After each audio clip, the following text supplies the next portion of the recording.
Gurpreet Singh Sodhi. Today is 2nd of August 2014. I'm here in Cleveland. I was 12 years old. Bombay, India.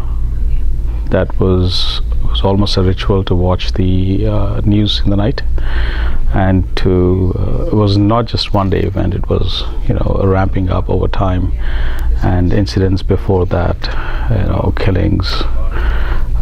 So the media, it was almost a ritual because we had all the family members in Punjab. So mom and dad would turn on the news every night to keep a tab, and even those times, calling someone interstate was very expensive. But we would try to do once in a while just to catch up, or at least call one or two key relatives to see if everyone is okay. So it was through the media news that we heard, that at least I heard. Obviously, newspapers, they would see, you see the flash on the headlines, and attacks and decimated images of Golden Temple and the countless ammunition being displayed. And every night they would show the flushing out of terrorists and the ammunition that they captured. So that's how I remembering the June of 1984. Not near close relatives, but distant. So it was very upsetting, obviously, not knowing what the future is going to be,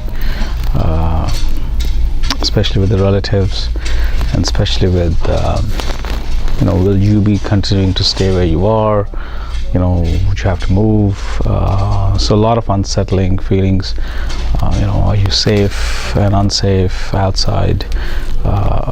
Even being a kid of 12 years old, I remember, and especially after the November, fortunately, and I think contrary to Delhi, what happened after the Indira riots, Maharashtra in general, Bombay, and I will give credit to Shiv Sena at that time, and even today. So I don't think there was even one killing in Maharashtra state itself, in Bombay or so. So from that perspective, there is some credit to the Hindu community as well.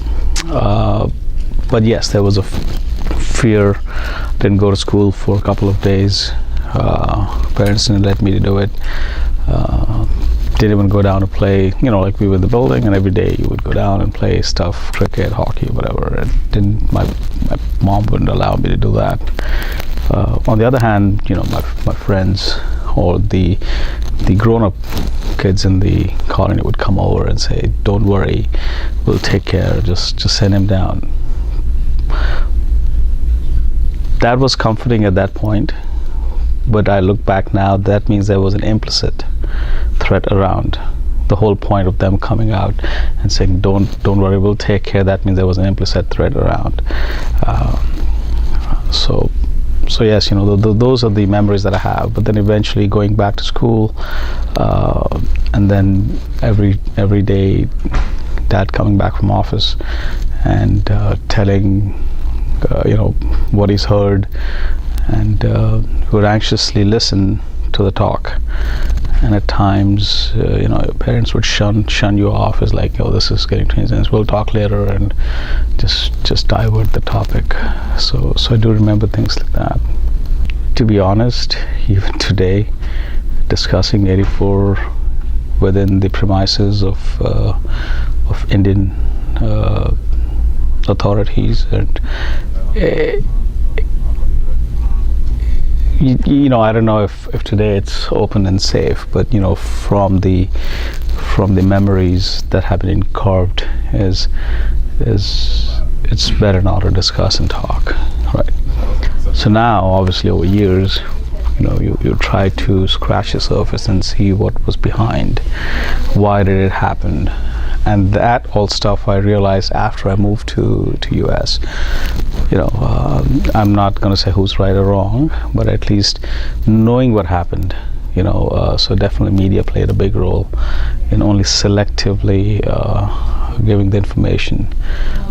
what they want to give. So had it been a true and fair media at that point, I'm sure things wouldn't have been escalated to the point that we know today they are. But no, knowing about that. So as far as discussing, there was always a fear factor of you don't know who is on what side. So is it, can you discuss with your friends, because they had a complete different notion of terrorists been killed, and discussing with the family, but like, this is too intense for you to know. Going back into Punjab, we would go there every summers for 1 or 2 months, a month, summer vacation time, discussing with the cousins and relatives. It would be like, let's not discuss, we don't know what's happening, because some of our relatives were in high government positions, and so it was, so not knowing, and it was a better or the best course of action was just let's not talk about it. And being a kid of 12, 13, 14 years old, like you were just we were just told that if while you're out there, if you get into trouble, then you just give this card, and this card was from the top officials that our relatives were in the government offices. So that just implies and meant that if they can pull you out. But now I think about it, what happened to a common man if who doesn't have the government connections and who didn't, what happened to them? I don't know. Would they be caught and not be out? To be honest, well, I have 2 kids, 9 and 5, and my wife is also from Maharashtra, Sikh, but and we've always tried to not discuss that so far, for 2 reasons. One, we felt it's too young for them to know, and I'm glad that he's at these conferences. So from my perspective, I don't want him to take any sides, but at least want him to know the truth, and that's all I would expect. Some fair media to come out and say these are the events that happened, just factual information. You make what you want to make out of it. So that's what I will do eventually. From what I know, again, my information and knowledge about 84 is from when I was 12 years old, and gathered information over time and trying to intellectually put the pieces together. But my take would be just to know what happened, just factually, and so that in future, hopefully, the whole point would be to not to repeat, or if someone is going on that track, because I think, and this is again my belief, that the fight may be on, but the means and mode have changed.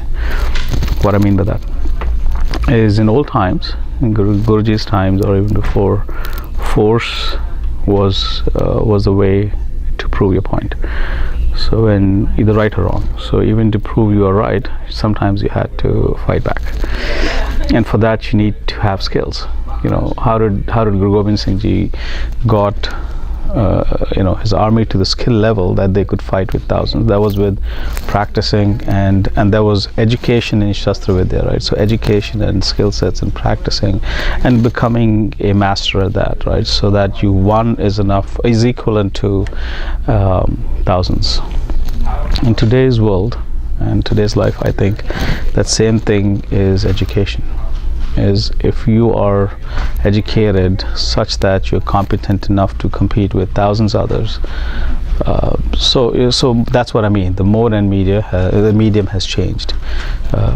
My definition of fight can be different, but to prove that you're right and to live a rightful living, So you have to, so my point to educate him about 84 and get factual information would be, and even historically evidence of what Sikhs went through, is that you can only win and prove your point, even if you're right, is by getting yourself better talented, and the community in general to be better talented and skilled, such that your talent and skill is equivalent to thousands of others in your field. And so my goal of educating him would be with that perspective, factual, what happened, because times have changed. We can't use the same means of revenging and fighting back. Everybody will try to get on top of you, and that's the part and parcel of society and living.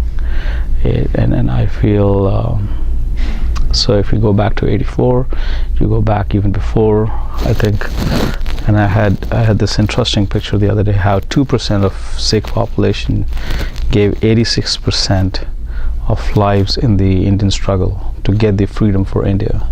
That's not published anywhere. It's okay, at least we know about it. So, but how come that 2% is so powerful? It's the pyramid structure. So to get to the top of the pyramid, right, is you have to be skilled and talented. Otherwise, people won't let you be there for long enough. And that's what the community has to do. Is in old times, Ranjit Singh had his rule all the way to Afghanistan. That was because of the skills of those times. So so go back to your point of educating my kids would be with the intention of we lost, and we had that, and we faced all this. We'll still come back, but the right way to come back is to be better than thousands in your own field. Your doctor, be better than thousands of doctors. Your engineer, better than thousands of engineers. You become a stockbroker, be better than thousands of stockbrokers. Becoming a basketball player, you be thousands, better than thousands. And that only way you can do that is discipline training in your field, and that's what I would say to them.